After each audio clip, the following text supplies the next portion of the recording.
Un jour, j'étais avec Houphouët-Boigny. On était à table. Celui qui est aujourd'hui chef de l'État voulait peut-être m'humilier devant les Blancs, les ministres. Il se lève, il dit, mais monsieur, vous êtes pasteur? Je le regarde. Il dit, mais vous êtes africain? Je le regarde. Il dit, mais vous nous faites honte. Si vous êtes pasteur africain, vous nous faites honte. Vous allez chercher les dieux des Blancs. Et vous nous amenez ici en Afrique.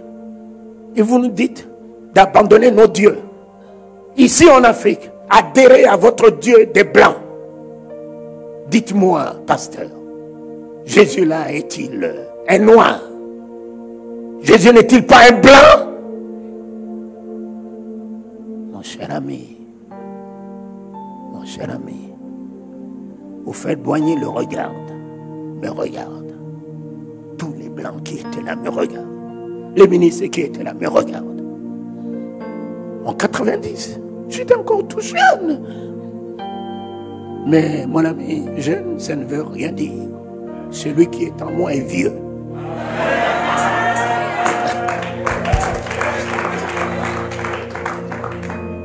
Je l'ai regardé. Et Houphouët-Boigny me dit, pasteur, vous pouvez lui répondre.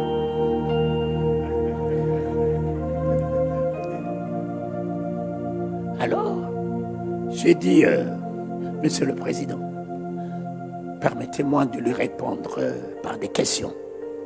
Oh oui, allez-y, pasteur. Excellence. Pouvez-vous me donner la couleur de la parole qui sort de la bouche d'un noir, de la bouche d'un blanc, de la bouche d'un jaune, de la bouche d'un marron?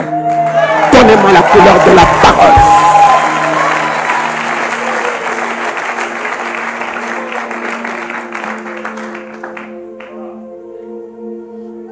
Un silence. Je le regarde dans les yeux. Non. J'ai dit, je passe à la seconde question, monsieur le ministre, monsieur le Premier ministre. Donnez-moi la couleur de la vie. La vie qu'un blanc vit, un noir vit, un jaune vit, un marron vit. Donnez-moi la couleur de la vie. Un silence. Houphouët-Boigny lui dit, monsieur le Premier ministre, vous auriez pu vous occuper de la politique.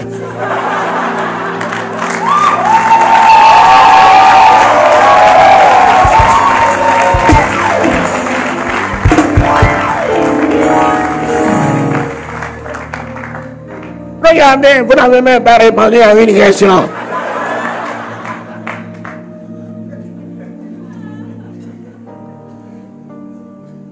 Je dis enfin, c'est la troisième. Il dit, pasteur, ne le massacrez pas.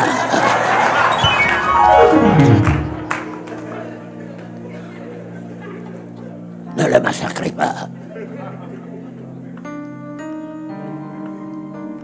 Je dis, monsieur le Premier ministre, donnez-moi la couleur de la vérité. La vérité qui sort de la bouche d'un noir, d'un blanc, d'un vert. Le jour, vous aurez la vérité dans votre bouche. Vous arrêterez avec la démagogie que vous faites en trompant le peuple. On ne peut pas tromper indéfiniment le peuple de Dieu.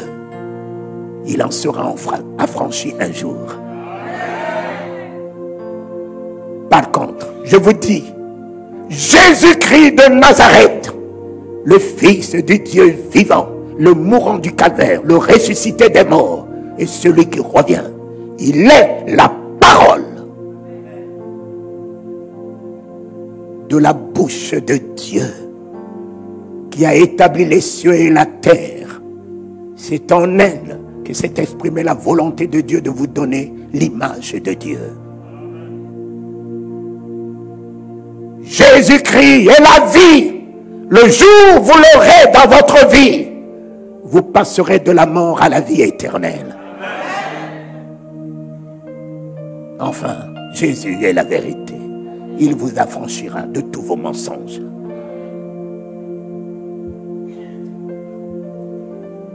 Et ce jour-là, que vous faites boigner ma pris en considération. Ne t'inquiète pas de ce que tu diras. Alors même, l'Éternel mettra sa parole dans ta bouche.